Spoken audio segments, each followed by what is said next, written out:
오늘 우리에게 주신 하나님의 말씀은 마태복음 5장 17절부터 26절의 말씀입니다. 제가 가진 신약성경 5쪽입니다. 마태복음 5장 17절부터 26절의 말씀을 드라마 바이블로 낭독합니다.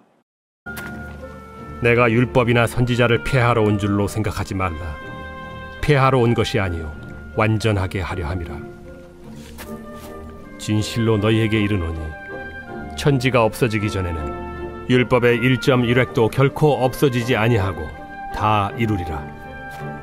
그러므로 누구든지 이 계명 중에 지극히 작은 것 하나라도 버리고 또 그같이 사람을 가르치는 자는 천국에서 지극히 작다 일컬음을 받을 것이요 누구든지 이를 행하며 가르치는 자는 천국에서 크다 일컬음을 받으리라.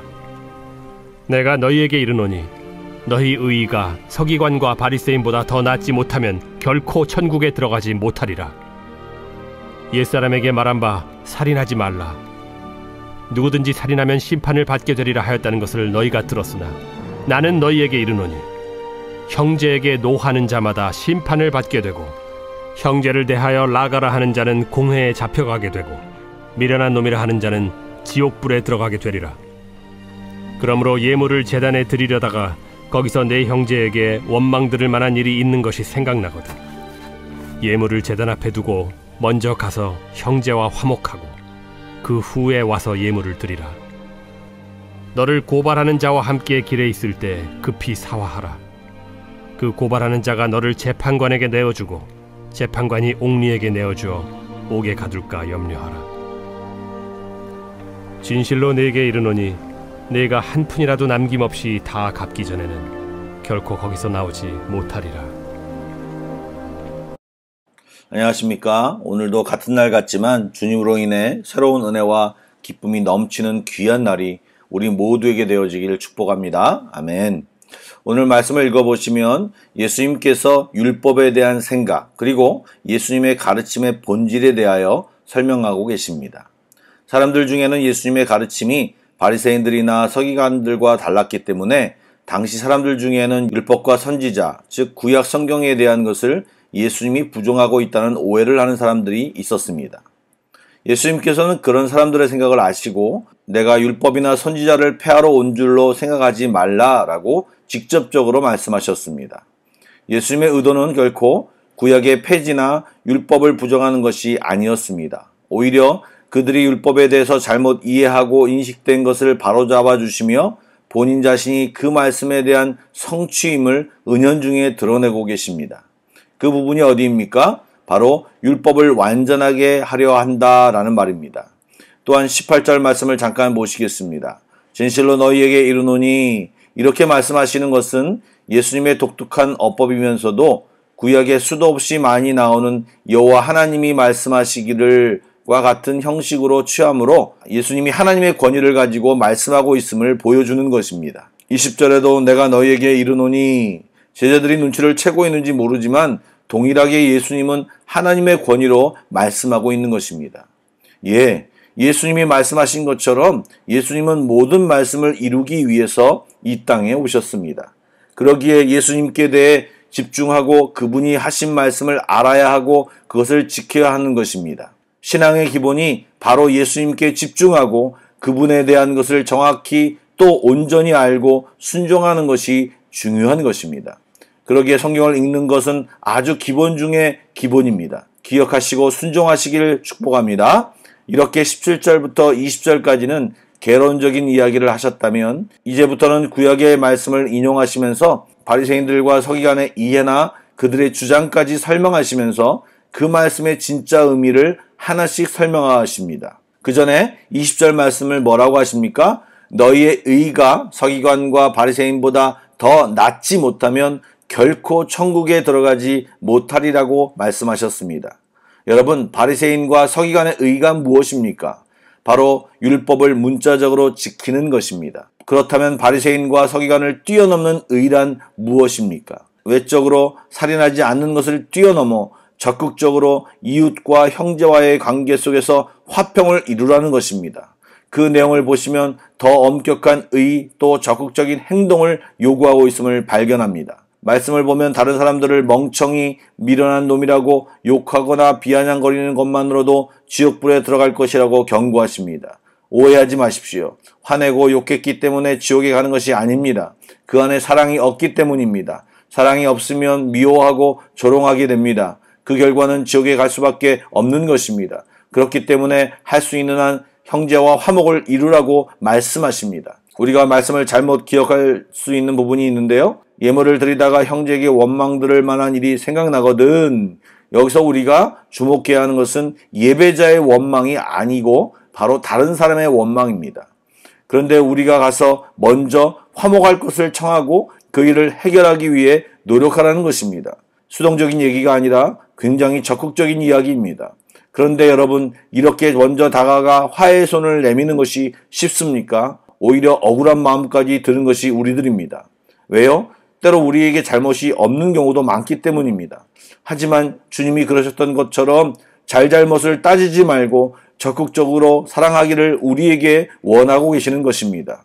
예배보다 불화한 이웃과 화목하라. 이 자체부터 혁명적인 메시지입니다. 하나님은 제물이나 헌금보다 그것을 드리는 자의 마음과 생활을 중시하시는 분입니다. 그래서 믿음 없는 가인의 제물을 연락하지 않으셨던 것이고 타락한 이스라엘의 제물도 조금도 기뻐받지 않으셨던 것입니다. 즉 악인의 소사는 거절하십니다. 그러므로 우리 자신을 먼저 하나님께 산 제물로 드려야 합니다. 이웃과 화목하고 이웃을 사랑하는 일이 곧 하나님이 기뻐 받으시는 향기로운 제사인 것입니다. 25절과 26절에 대해서는 당시의 문화에 대해 이해가 조금 있어야 합니다. 예수님 당시에는 빚을 갚을 수 없는 사람은 한 푼이라도 남김없이 다 갚기까지는 옥에 갇혀 있어야 했습니다. 그래서 사람들은 가산을 팔거나 혹은 계약을 통해 노예나 종이 되기로 약정함으로 빚을 갚았습니다. 만일 돈을 만들어 빚을 갚을 길이 없을 경우에는 채무자는 감옥에서 그대로 죽을 수도 있는 것입니다. 예수님께서는 자기를 따르는 자들에게 노한 사람과 화해를 하든지 아니면 그 노한 사람이 자신들을 재판관에게 넘겨주기 전에 할 수 있는 최선의 방책으로 급히 사화하라고 권면하셨습니다. 사화하라는 말은 합의하라는 말입니다. 로마 법하에는 법정으로 가는 길 도중에라도 서로 합의를 하면 문제가 종결되었습니다.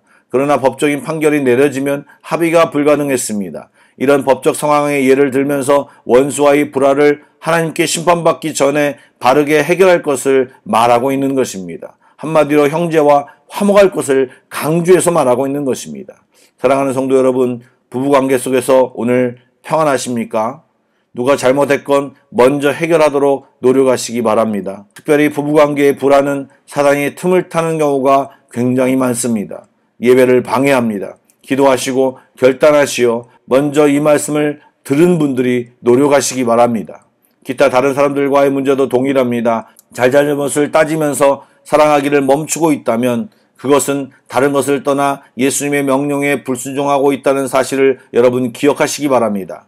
설사 내가 손해보는 것 같고 내 감정이 덜 정리가 되었다고 하더라도 주의 말씀에 순종하여 감당할 때 주의 위로와 주의 은혜가 우리에게 있음을 여러분 기억하시기 바랍니다. 그렇게 순종하시는 저와 여러분이 되기를 축복합니다. 기도하시겠습니다.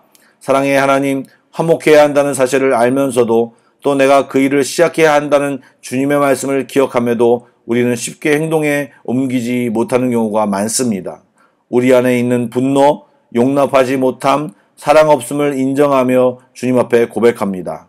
하나님의 사랑과 은혜를 이 시간 우리 모두에게 부어 주시옵소서.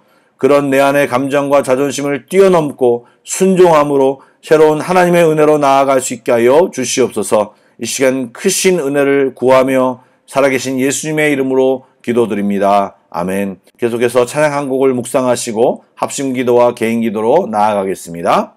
사랑하며 섬기겠어요.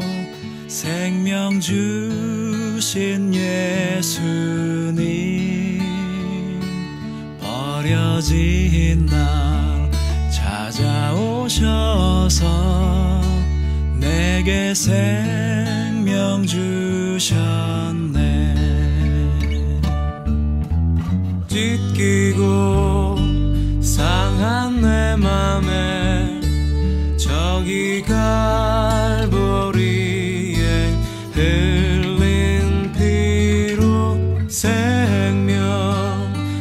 주신 예수님 항상 섬기겠어요. 사랑하며 섬기겠어요. 생명 주신 예수님 버려진 날 찾아오셔서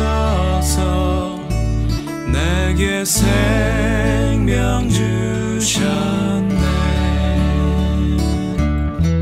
찢기고 상한 내 맘에 저기 갈보리에 흘린 피로 생명 주신 예수님 항상 섬기겠어요.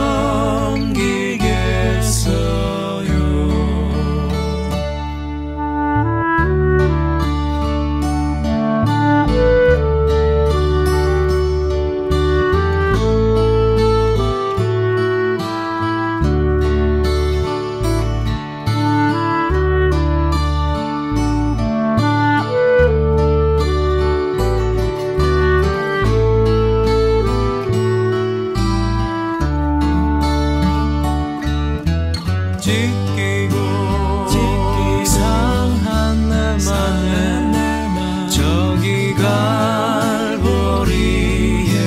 흘린 피로 생명 주신 예수님 항상 섬기겠어요.